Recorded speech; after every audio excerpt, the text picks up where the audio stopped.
एक लड़की 4 साल इंजीनियरिंग पढ़ती है, रात को 2 बजे सोती है, सुबह 6 बजे उठती है, कॉम्पिटेटिव एग्जाम देती है, रिजेक्शंस को फेस करती है एंड फाइनली इन सबको करने के बाद में एक 25-30 हज़ार की जॉब पर मंथ की उसकी लग जाती है। मेहनत का फल मिल गया। लेकिन दूसरी तरफ अगर हम देखें तो आज की तारीख में एक लड़की इंस्टाग्राम को खोलती है, सब्सक्रिप्शन अपना ऑन करती है, सब्सक्रिप्शन ऑन नहीं भी करती तो किस प्रकार का कंटेंट डाल सकती है आप जानते ही हैं। अपने बेडरूम से कंटेंट को पोस्ट करना शुरू करती है एंड पहले ही महीने से 40,000 रुपये कमाना शुरू कर देती है एंड आने वाले समय में ये रकम बढ़ के 2-3 लाख तक पहुंच सकती है। तो ऐसे में अब एक सवाल उठता है जो कोई ऑनेस्टली आंसर करना नहीं चाहता कि जब एक 15 साल की लड़की इन दोनों आउटकम्स को देखती है तो उसे कौन सा वाला पाथ ज़्यादा अट्रैक्टिव लगेगा। ये मोरालिटी का सवाल नहीं है, ये फ्रीडम का सवाल भी नहीं है, ये सवाल है कि हम नेक्स्ट जनरेशन को आखिर क्या सिखा रहे हैं और क्या हम उसका जवाब सुन भी रहे हैं या नहीं सुन रहे हैं। देखिए दोस्तों, आज का टॉपिक थोड़ा अनकंफर्टेबल जरूर है एंड मुझे पता है कि जैसे ही मैं इस बारे में बोलना शुरू करूंगा तो कुछ लोग मुझे कंजर्वेटिव बोलेंगे, हेट देंगे एंड जजमेंटल भी बोलेंगे। कुछ बोलेंगे कि मैं वुमेन्स की फ्रीडम के अगेंस्ट हूं। मैं नहीं हूं और ये वीडियो के एंड तक देखने के बाद आपको भी ये बात क्लियर हो जाएगी कि मैं किस चीज के अगेंस्ट हूं। दोस्तों, इंडिया में इंस्टाग्राम सब्सक्रिप्शन इस समय बूम पर है। यंग वुमेन एंड अब तो कई का सारे केसेस में टीनेज लड़कियां भी एक्सक्लूसिव कंटेंट से पैसा कमा रही हैं। एंड यहाँ पर एक्सक्लूसिव कंटेंट से मेरा मतलब ये नहीं है कि वो केमिस्ट्री या बायोलॉजी की क्लासेस दे रही हैं, नहीं। एक्सक्लूसिव कंटेंट के नाम पर यहाँ पर रिवीलिंग कपड़े पहनकर कुछ ऐसी तस्वीरें पोस्ट करी जाती हैं, वीडियो पोस्ट करी जाती हैं जो सो कॉल्ड मर्दों को ट्रिगर करती हैं, क्योंकि मर्द ही तो इनकी ऑडियंस है। अपार्ट फ्रॉम दैट कई जगहों पर यहाँ पर लाइफस्टाइल के भी वीडियोस दिखते हैं, लेकिन एक बड़ा फास्ट ग्रोइंग पार्ट इसमें सेमी न्यूड या फिर सजेस्टिव कंटेंट का भी है। बेसिकली ओनली फैंस टाइप का कंटेंट बस इंस्टाग्राम के अंदर ही चल रहा है। कोई यहाँ पर किसी को फोर्स नहीं कर रहा सब्सक्राइब करने के लिए, ये बात सही है। लेकिन बात यहीं पर खत्म नहीं हो जाती, क्योंकि एक पूरी की पूरी जनरेशन की लड़कियां ये काम देख रही हैं एंड कंक्लूजन ड्रॉ कर रही हैं कि सक्सेसफुल होने के लिए क्या करना पड़ता है।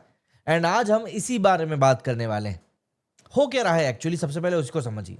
इंस्टाग्राम सब्सक्रिप्शन है क्या? इंस्टाग्राम क्रिएटर्स को दरअसल अलाउ करता है कि वो फॉलोअर्स से मंथली फी चार्ज करें, यूजुअली 89 से लेकर 499 तक, एक्सक्लूसिव कंटेंट के लिए। Exclusive stories, reels, live sessions, platform, मतलब इसका अपना कट लेता है, लेकिन बाकी का पूरा पैसा जो है वो क्रिएटर के पास में ही जाता है। थियोरेटिकली बात करें तो ये एक ब्रिलियंट टूल है एजुकेटर्स, आर्टिस्ट, फिटनेस कोचेस, सबके लिए कि आप 101 अपने फैंस के साथ में इंटरेक्शन कर सकते हो एंड एक वैल्यूएबल कंटेंट आप उनको डायरेक्टली दे सकते हो अगर वो आपको सब्सक्राइब करते हैं तो। बट अगर हम रियलिटी की बात करें तो इंडिया में काफी सारे अकाउंट इस फीचर का यूज कर रहे हैं सजेस्टिव या फिर सेमी न्यूड कंटेंट को मोनेटाइज करने के लिए। आपको इस बात को समझना पड़ेगा कि इंस्टाग्राम कोई एडल्ट प्लेटफॉर्म नहीं है। मिनिमम में जिसकी 13 है, एल्गोरिदम ट्रेंडिंग कंटेंट को पुश करता है and subscriber count plus earnings का स्क्रीनशॉट्स वायरल होते ही रहते हैं जो सबको दिखाई देते हैं, इंक्लूडिंग माइनर्स। तो जब हम बोलते हैं कि कोई फोर्स नहीं कर रहा है तो टेक्निकली तो ये बात सही है, लेकिन किसी ने उस 14 साल की लड़की से पूछा ही नहीं कि क्या वो इसको अपना सक्सेस बेंचमार्क बनाना चाहती है या नहीं। एल्गोरिदम ने अगर तय कर दिया तो तुम्हारा दिमाग क्या सोचेगा, ये फिर वही तय करने वाला है। दोस्तों, कई सारे नाम हैं, मतलब हम एक ही क्रिएटर, एक ही प्लेटफॉर्म, फैमिली कंटेंट, इन सब चीज़ों को लेकर भी बात कर सकते हैं, लेकिन कई सारे इस समय ऐसे क्रिएटर्स हैं जो कि इस चीज़ से काफ़ी हद तक अलग हट रहे हैं। आप समझिए, यहाँ पर हम मुस्कान कारिया का नाम ले सकते हैं, काजल पांडे का नाम ले सकते हैं, संतूर मॉम का नाम ले सकते हैं। इससे आगे अगर हम लोग बढ़ें तो हम लोग नेहा शर्मा का नाम ले सकते हैं जो कि सो कॉल्ड बॉलीवुड की एक्ट्रेस है और अब तो उन्होंने भी सब्सक्रिप्शन ऑन कर लिया, 10,000 लोग सब्सक्राइब करके बैठे हुए हैं। इसके अलावा भी कई सारे नाम। इनमें से किसी ने भी पहले दिन से एक्सप्लिसिट कंटेंट पोस्ट नहीं किया था, सबने नॉर्मल शुरू किया था, व्यूज नहीं आए, टोन थोड़ा सा चेंज किया, व्यूज स्पाइक हुए एंड फिर एक बार फॉर्मूला मिल गया तो एस्केलेशन शुरू हो गया। 2023 से लेकर 2025 के बीच में इनके कंटेंट का फर्क अगर आप देखेंगे तो सिर्फ 2 साल में ही सेमी न्यूड नहीं रह गया है। ये क्रिएटर्स करप्ट नहीं हुए हैं, बल्कि ये क्रिएटर्स ने एल्गोरिदम को रिवर्स इंजीनियर कर लिया है, क्योंकि एल्गोरिदम सिर्फ एक चीज समझता है और वो है engagement. And sexual content, cringe content and dark humour, ये सब मैक्सिमम एंगेजमेंट ड्राइव करता है, तो एल्गोरिदम इन्हें पुश भी करता है। क्रिएटर्स और भी ज्यादा एक्सट्रीम हो जाते हैं एंड ये लूप बार बार रिपीट होता रहता है। इसे ही कहा जाता है द रेशे इफेक्ट।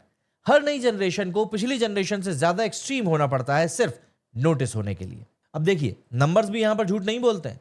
इकोनॉमिक्स को अगर हम लोग समझें, क्योंकि यही तो असली ड्राइवर है, एक क्रिएटर 390 रुपए पर मंथ चार्ज करता है और नेहा शर्मा के ही केस की अगर हम लोग बात करें तो 10,000 के करीब लोगों ने उसको सब्सक्राइब करके रखा हुआ है। तो अगर आप यहाँ पर सिंपल सा गणित लगाएंगे तो आपको समझ में आ जाएगा कि मोहतरमा कितने लाखों रुपए एक महीने से अर्न कर रही है सिर्फ और सिर्फ सब्सक्रिप्शन से। एंड यहाँ पर सिर्फ नेहा शर्मा की बात नहीं हो रही है, कई सारे ऐसे क्रिएटर्स हैं जो यही 290, 190, 590 ऐसा कुछ रेट लगाकर अपना कंटेंट बेच रहे हैं। कोई डिग्री नहीं, कोई स्किल्स का सर्टिफिकेट नहीं, सिर्फ एल्गोरिथम का फॉर्मूला आपको पता होना चाहिए और आप भी एक रेट टैग लगाकर अपना कंटेंट बेच सकते हैं। अब आप मुझे बताइए, एक 15 साल की लड़की अगर ये देख रही है तो वो क्या कंक्लूजन डिराइव करेगी? एंड यहीं पर असली प्रॉब्लम क्रिएट होती है। ये क्या कर रहा है हमारे साथ? रिसर्च कहती है कि सेमी न्यूड कंटेंट को एल्गोरिथम 54% ज्यादा पुश करता है। फूड एंड नेचर कंटेंट को 60% कम विजिबिलिटी मिलती है। एक डैनिश एक्सपेरिमेंट में 13 साल के बच्चों को ये फेक अकाउंट्स बनाए गए, सेल्फ हार्म पोस्ट शेयर करी गई। 1 महीने में एक भी पोस्ट रिमूव नहीं हुआ। उल्टा इंस्टाग्राम ने और सिमिलर अकाउंट्स को सजेस्ट करना शुरू कर दिया। तो अगर इंस्टाग्राम खुद ही सेल्फ हार्म डिटेक्ट नहीं कर सकता है तो वो ये कंटेंट को आखिर किस तरीके से रोकने वाला है? एंड जानते हैं इसका सोशल इंपैक्ट क्या होता है? रिसर्च प्रूव करती है कि जो लड़के इस टाइप का कंटेंट रेगुलरली देखते हैं वो लड़कियों से दुष्कर्म करने एंड खुद को फोर्स उनके ऊपर करने को लेकर नॉर्मलाइज करना है, मतलब उसको एक नॉर्मल चीज समझने लगते हैं। वो 6 टाइम्स ज्यादा लाइकली हैं इसी बिहेवियर को रियल लाइफ में रेप्लिकेट करने के लिए, क्योंकि उनके दिमाग में ये सब चीजें देख देख कर, ये गंद देख देख कर सब चीजें नॉर्मल हो चुकी। अगर कोई कपड़े उनको पूरे देखे हुए लड़की दिख जाती है तो उनको लगता है कि अरे यार ये क्या है। एग्जैक्टली यही चीज होती है। क्रिएटर्स को ब्लेम करना बहुत आसान है, मगर असली सवाल यहां पर यह है कि जब भी आपके सामने कोई ऐसी रील आती है तो अगर आपने उसको व्यू दिया है, लाइक दिया है, शेयर दिया है तो ऑब्वियस सी बात है आपने भी एक वोट डाला है। एल्गोरिदम इन्हीं वोट्स को काउंट करता है एंड जब करोड़ों लोग डेली ये वोट्स देते हैं तो ये कंटेंट सिर्फ वायरल नहीं होता बल्कि बस जाता है। देखिए दोस्तों, मैं सिंपल सी बात कहूंगा, अगर हम लोग एजुकेशन की बात करें तो यहाँ पर एक आर्ग्यूमेंट आता है कि जो भी टीनेजर्स इस कंटेंट को वायरल होते हुए देखते हैं वो उनके दिमाग में एक सवाल आना बहुत लाजमी है कि आखिर हम पढ़ाई क्यों करें जब ऐसा सब्सक्रिप्शन लगा के और थोड़ी सी फिटनेस के ऊपर काम करके हम लोग ऐसे पैसे कमा सकते हैं। इस आर्ग्यूमेंट को सीरियसली अब लेना पड़ेगा, इग्नोर करने से ये बात खत्म नहीं होने वाली। फ्रस्ट्रेशन असल है। कॉमर्स ग्रेजुएट 18,000 कमाता है, इंजीनियर 25-30 हज़ार रुपये कमा लेता है सालों की मेहनत के बाद में, एंड कोई बंदा या बंदी फोन से कंटेंट डाल के 50,000 रुपये कमा लेता है। सिस्टम कहीं कहीं पर ब्रोकन है एंड यंग लोग क्लियरली इस बात को नोटिस कर रहे हैं। लेकिन इस आर्ग्यूमेंट में कुछ चीजें मिसिंग है। पहला है सर्वाइवरशिप बायस। हर 50,000 कमाने वाले अकाउंट के पीछे 100 ऐसे अकाउंट्स भी हैं जो कुछ नहीं कमा रहे हैं, वो वायरल स्क्रीनशॉट किसी को दिखाई नहीं पड़ते। दूसरा है सस्टेनेबिलिटी। डिग्री और स्किल्स वक्त के साथ में ग्रो करते हैं। अपीयरेंस बेस्ड कंटेंट की शेल्फ लाइफ होती है, एग्जिट प्लान इसका होता ही नहीं है। हाँ, 2-4-5 साल लोग आपको देखेंगे लेकिन उसके बाद फिर क्या? एंड तीसरा है, एंड ये क्लियरली बोलना ही पड़ेगा, अपनी वैल्यू को सिर्फ बॉडी तक लिमिट करना बिजनेस मॉडल नहीं है, ये एक ट्रैप है जो आज़ादी जैसा दिखाई पड़ता है। अब देखिए, यहाँ पर हम लोग प्लेटफॉर्म को नहीं बख्श सकते। सिर्फ क्रिएटर्स को ब्लेम करना बहुत आसान होता है, थोड़ा तो प्लेटफॉर्म को भी हम लोगों को बात करना पड़ेगा। मेटा ने दरअसल एज वेरिफिकेशन में कंसिस्टेंटली फेल किया है। 13 साल का बच्चा अकाउंट बना सकता है, सब्सक्राइब कर सकता है, कंटेंट को कंज्यूम कर सकता है, एंड एल्गोरिदम न्यूट्रल नहीं है। जो एंगेज करता है वो पुश होता है एंड सजेस्टिव कंटेंट एंगेज करता है। इसका मतलब यह है कि इंस्टाग्राम खुद इस कंटेंट को एम्पलीफाई कर रहा है, इंक्लूडिंग यंग ऑडियंस तक। एंड जो अर्निंग स्क्रीनशॉट्स वायरल होते हैं वो ऑर्गेनिक नहीं होते, वो एंगेजमेंट बेट होते हैं नेक्स्ट वेव ऑफ क्रिएटर्स को अट्रैक्ट करने के लिए। प्लेटफॉर्म पैसा कमा रहा है, क्रिएटर्स रिस्पॉन्ड कर रहे हैं एंड फिर सोसाइटी ब्लेम करती है लड़कियों को। थोड़ा एम अगर हम सही जगह पे करें तो आपको और बात तरीके से समझ में आएगी कि हम आखिर लड़कियों को सिखा क्या रहे हैं। इस बात को भी तो समझना पड़ेगा ना।